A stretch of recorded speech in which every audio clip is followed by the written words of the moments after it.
మీకు ఈ వీడియో నచ్చినట్లయితే వీడియో క్లిక్ చేసి ఛానల్ని సబ్స్క్రైబ్ చేసుకోండి. అబ్బా, చేపల కూర కోడి కూర వేసుకొని ముద్ద కలుపుకొని నోట్లో పెట్టుకుంటే ఎలా ఉంటుందో ఏంటో, కానీ నాకేం పెట్టట్లేదే, ఏం చేసేది అని ఇలా నటించలేకపోతున్నాను కదా అని డ్రెస్సింగ్ టేబుల్ పైన కూర్చుంటుంది. వైజయంతి బాధపడుతూ ఉంటుంది. ఆ బోర్డు ఇవి తెచ్చిచ్చాడు కదా, సరే వీటితో అన్నా సరిపెట్టుకుంటాను అని వైజయంతి మిక్చర్ తింటూ ఉంటుంది. అప్పుడే పొలమారుతుంది. ఇక దగ్గు వస్తూ ఉంటుంది. చూస్తే వాటర్ ఉండదు వాటర్ బాటిల్లో. అబ్బా, ఈ దగ్గు ఆగటం లేదే, ఇప్పుడు నీళ్లు తాగాలి కదా అని వైజయంతి నేరుగా కిచెన్లోకి వెళ్తుంది. నీళ్లు తాగుతూ ఉంటుంది. అత్త ఏంటి అలా వెళ్ళిపోతుంది? యువరాజ్ ఏదైనా చెయ్యి, కౌశికి వదిన హాల్లోనే ఉంది. అత్తయ్య ఇలా మర్చిపోతే ఎలా, నాకైతే చాలా భయంగా ఉంది అని నిషి కంగారు పడుతూ ఉంటుంది. నాకు కూడా కంగారుగా ఉంది. అయ్యో, అమ్మ ఇలా మర్చిపోయి ఇలా పరుగులు పెడుతూ వెళ్తుందేంటి అని యువరాజ్ కూడా బాగా టెన్షన్ పడుతుంటాడు. హాల్లో ఉన్న కౌశికి ల్యాప్టాప్లో వర్క్ చేసుకుంటూ ఉంటుంది. అక్కడ నీళ్ళు తాగడానికి వచ్చిన వైజయంతినైతే గమనించుకోదు. సరే లిఫ్ట్లో వెళ్దాం అని యువరాజ్ అయితే లిఫ్ట్ నొక్కుతూ ఉంటాడు. అక్కడ బూచి చూసుకోకుండా యువరాజ్ ఇద్దరు కూడా డాష్ ఇచ్చుకుంటారు. బూచి ముక్కు పగులుతుంది. అసలు బూచికి ఎవరు డాష్ ఇచ్చారో కూడా తెలియకుండా మళ్ళీ లిఫ్ట్లోకి పడతాడు. యువరాజ్ పరిగెడుతూ మెట్లు దిగి వస్తూ ఉంటాడు. నిషి అయితే ఎక్కడికి వెళ్తూ ఉంటుంది. నిషి ఎక్కడికి, అమ్మ ఇటు వెళ్ళింది అని యువరాజ్ పిలుస్తున్నా కూడా నిషి వేరొక వైపు వెళ్తుంది. అప్పుడే యువరాజ్ మెల్లగా వైజయంతి దగ్గరికి వస్తాడు.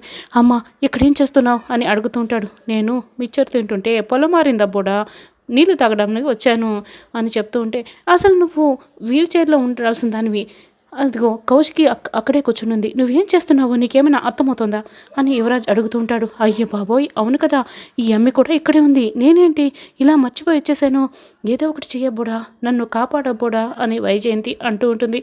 సరే అమ్మా, మనం లిఫ్ట్ వెళ్దాం అని యువరాజ్ అంటాడు.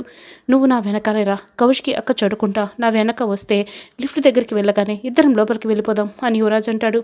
అప్పుడే లిఫ్ట్లో నుంచి బూచి దిగుతూ ఉంటాడు. మళ్ళీ యువరాజ్ ఫ్రిడ్జ్ దగ్గరికి వెళ్తాడు. వెనక వైజయంతిని దాపెట్టుకుంటాడు. సరిగ్గా అప్పుడే ధాత్రి కేదార్లు కూడా లోపలికి వస్తారు. బామర్ది నువ్వెక్కడేం చేస్తున్నావు అని యువరాజుని బూచి అడుగుతాడు. వైజయంతి వెనకే బూచికి కనపడకుండా దాక్కుని ఉంటుంది. అబ్బాయి నేనేం చేస్తున్నా, ఊరికే ఇక్కడున్నాను అని యువరాజ్ చెప్తూ ఉంటాడు. అయ్యో, ఈ అమ్మే వాళ్ళు కూడా వస్తున్నారు, వీడు కూడా చూసేసాడంటే ఇంకేమైనా ఉందా, అబ్బోడా నేను ఇలా నాటకం ఆడుతున్నానని మీ నాన్నకి తెలిస్తే నన్ను చంపేస్తాడబ్బోడా, కాపాడబ్బోడా, ఇప్పుడు ఏం చేయాలబ్బోడా అని వైజయంతి అయితే బాగా కంగారు పడుతూ ఉంటుంది. అప్పుడే ఇక నిషి బూచి చూడకుండా వీల్ చైర్ని యువరాజ్ దగ్గరికి విసిరేస్తుంది. వెంటనే యువరాజ్ దాన్ని వెనక్కి దాచిపెట్టుకుంటాడు. వైజయంతిని కూర్చోపెడతాడు. బూచి ఏందబ్బా నా వెనక నుంచి వెళ్ళింది అని వెనక్కి తిరిగి చూసుకుంటాడు. మళ్ళీ ముందుకు తిరిగి చూసే లోపల యువరాజ్ ముందు వీల్ చైర్లో వైజయంతి కూర్చొని ఉంటుంది. బామతి, ఇందాక నేను చూసినప్పుడు నువ్వు అక్కడే ఉన్నావు, ఇప్పుడు అత్తయ్య వీల్ చైర్లో ఎలా వచ్చింది అని బూచి అడుగుతుంటాడు. ఇద్దరు ఉన్నాం కదా అని యువరాజ్ అయితే చెప్తూ ఉంటాడు. అప్పుడే ధాత్రి కేదార్లు వైజయంతి వైపే చూస్తూ ఉంటారు. నిషి, యువరాజ్, వైజయంతి అయితే బాగా కంగారు పడుతుంటారు. మీ దొంగ చూపులకి, మీరు ఆడుతున్న ఈ నాటకానికి తెరదించే రోజు వచ్చేసింది లేనిది అత్తయ్య అని ధాత్రి మనసులో అనుకుంటూ నవ్వుతూ ఉంటుంది. ఈ అమ్మి నవ్వుతుందంటే నేను ఏడ్చే సమయం దగ్గరికి వచ్చేసిందన్నమాట అని వైజయంతి మనసులో అనుకొని కంగారు పడుతుంటుంది. అప్పుడే ధాత్రి కేదార్ చేతిలో ఉన్న కీస్ని తీసుకుంటుంది. వైజయంతి దగ్గరికి విసిరేస్తుంది. వైజయంతి వాటిని క్యాచ్ పట్టుకోవడానికి సగం చేయలేపుతుంది. అయితే ఈలోపే నిషి వాటిని క్యాచ్ పట్టేసుకుంటుంది. ఏం చేస్తున్నావే, అత్తయ్య గారి పైకి ఎందుకు ఇలా కీస్ విసిరేసావు అని నిషి ఇక గట్టిగా అరుస్తుంటుంది. ఇది కూడా వైద్యంలో ఒక భాగమే నిషి. ఇలా అప్పుడప్పుడు మనం విసిరి పడేయాలు ఏదైనా చేస్తుంటే వాళ్ళ మజిల్స్ అన్నీ కూడా బాగా ఎంకరేజ్ అయ్యి వాటిని పట్టుకోవడానికి ట్రై చేస్తారు, అలా వాళ్ళకి నయమైపోతుంది అని ధాత్రి అంటుంది. అవును, ఇలాంటివి నేను కూడా చాలా చూశాను, ఈ ట్రీట్మెంట్లో భాగమే ఇది అని కేదార్ కూడా అంటాడు. అసలు వీళ్ళ నాన్నమ్మకి ఒకసారి ఇలాగే వస్తే కేరళ వైద్యం చేత నయం చేపించేశారు, 2 సెట్టింగ్స్లోనే వాళ్ళ నాన్నమ్మకి నయం అయిపోయింది తెలుసా అక్క అని కేదార్ అంటాడు. అత్తయ్య గారికి నయం అవ్వాలని మేము తిరగని హాస్పిటల్ లేదు, చూడని వైద్యులు లేరు, అందరినీ కూడా చాలా ఎంక్వైరీలు చేశాం వదిన, ఆ కేరళ వైద్యుడిని మనం పిలిపించామనుకో అత్తయ్య గారిని ఒక్క సెట్టింగ్లోనే నయం ఎలా చేస్తాడు అని ధాత్రి అంటుంది. అయితే పిలిపించేసే జగదాత్రి, పిన్ని కోలుకోవడమే కదా మనకు కూడా కావాలి అని కౌశికి అంటుంది. నువ్వు వైద్యం తర్వాత చేపించొద్దు కానీ ముందు పెట్టే సర్దుకో, 2 రోజుల్లో నువ్వు ఇంట్లో నుంచి వెళ్ళిపోవాలి కదా అని నిషి అంటుంది. ఆ అవసరం రాదులే నిషి, ఇవాళే అత్తయ్య గారికి కాళ్ళు వస్తాయి, మీరు చూస్తారు కదా అని ధాత్రి అంటుంది. చి అని నిషి కోప్పడుతుంది.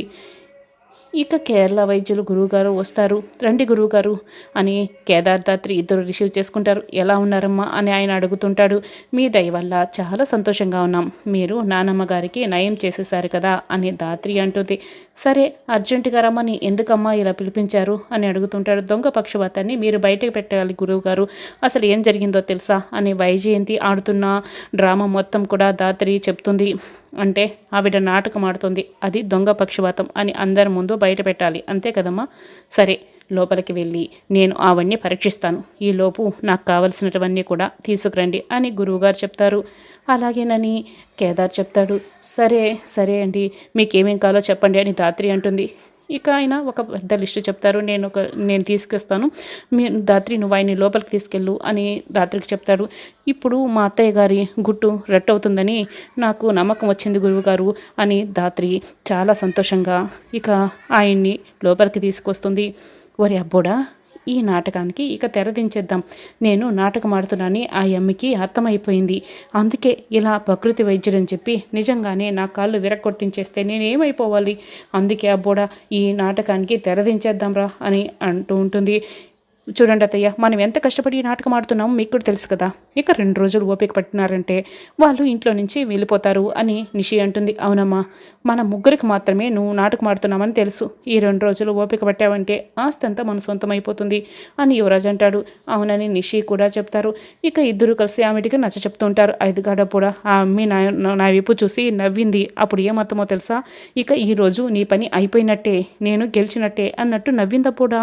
కాబట్టే వద్దప్పుడా అని వైజయంతి ఎంత చెప్తున్నా వాళ్ళైతే అసలు పట్టించుకోరు. అసలు ఆ జగదాత్రి దెక్కలది అనుకుంటున్నారా, కాదురా అబ్బోడా అని చెప్తూ ఉంటే కూడా వాళ్ళు వినరు. అప్పుడే కౌశికి అక్కడికి వస్తుంది. ఇక కౌశికిని ముందే గమనించిన నిషి వైజయంతిని వీల్ చైర్లో కూర్చోపెట్టుతుంది.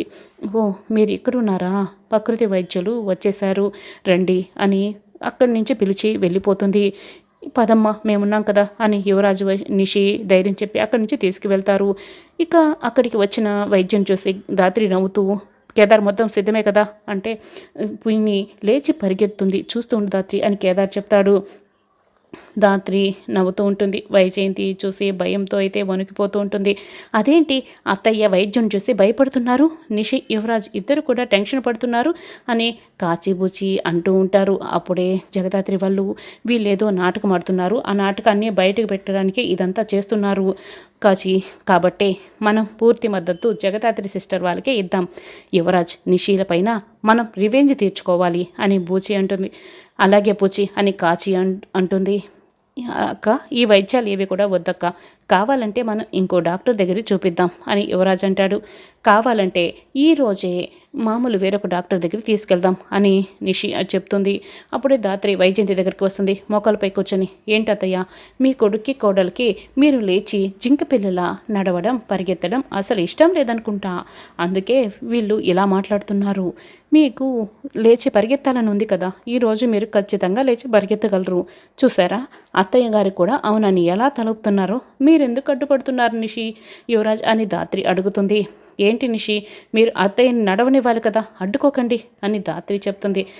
ఆప్తావా నీ ఓవరాక్షన్లు, నువ్వు ఇంట్లో నుంచి వెళ్లాల్సి వస్తుందని ఇలా డ్రామాలు ఆడుతున్నావా అని నిషి అడుగుతుంది. ఏంటి నిషి పిన్నికి ఎలా అయ్యిందని మేము ఎంత బాధపడుతున్నాం, పిన్నికి బాగా అయితే మాకు సంతోషమే కదా అని కేదార్ అడుగుతూ ఉంటాడు. సరే నిషి ఇందులో వాళ్ళ స్వార్థమే ఉందనుకో, ఇప్పుడు పిన్నికి నయమైతే మనకు సంతోషమే కదా, మనకు కావాల్సింది అదే కదా, ఇంకెందుకు అడ్డుపడ్డం అని యువరాజ్ నువ్వేమన్నా మాట్లాడాలా అని కౌశికి అడుగుతుంది. అబ్బే ఏం లేదక్క అని యువరాజ్ అంటాడు. అబ్బోడు కూడా చేతులెత్తేసాడే. వైజయంతి చిత్తూరులోని మొదలైన కథ ఇంతలో ముగిసిపోతున్నదే అని వైజయంతి మనసులో అనుకుంటూ బాధపడుతుంది. గురువుగారు అదిగోండి మా అత్తయ్య గారు, వైద్యం మొదలు పెట్టండి అని దాత్రి వైజయంతిని చూపిస్తుంది. శిష్య వాటిని తెచ్చి ఇక్కడ పెట్టు అని ఒక పెద్ద ఐసుగడ్డ సూదుల్ని సలసలా మరిగే నూనెని అక్కడ పెడతాడు శిష్యులు. అక్క ఈ ఐసుగడ్డ సూదులు సలసలా కాగిపోయే నూనెతో ఎవరైనా వైద్యం చేస్తారా అని యువరాజ్ అడుగుతూ ఉంటాడు. అవును వదిన, ఇలాంటి వైద్యం ఏం అవసరం లేదు అత్తయ్య గారికి అని నిషి చెప్తుంది. ఈ నూనెలో పకోడీలు వేస్తాడేమో అని కాచిబూచి ఇద్దరు అయితే ఇక చెప్తూ ఉంటే వాటిని చూసిన వైజయంతి గుండె అయితే ఆగిపోతుంది. ఓయమ్మో ఈరోజు నేను చచ్చినట్లే అని అనుకుంటుంటుంది. అదేంటి మీరు అలా మాట్లాడుతున్నారు, అయినా ఈయన ఎంత ఎక్స్పీరియన్స్ కాకపోతే జగదాత్రి ఈయన్ని పిలిపించుంటుంది అని కౌశికి చెప్తుంది. చూడు, వీటితో ఎలా వైద్యం చేయిస్తారు మొత్తం వివరించిన తర్వాతే గురువుగారు వైద్యం చేస్తారు అని కౌశికి అంటూ ఉంటుంది.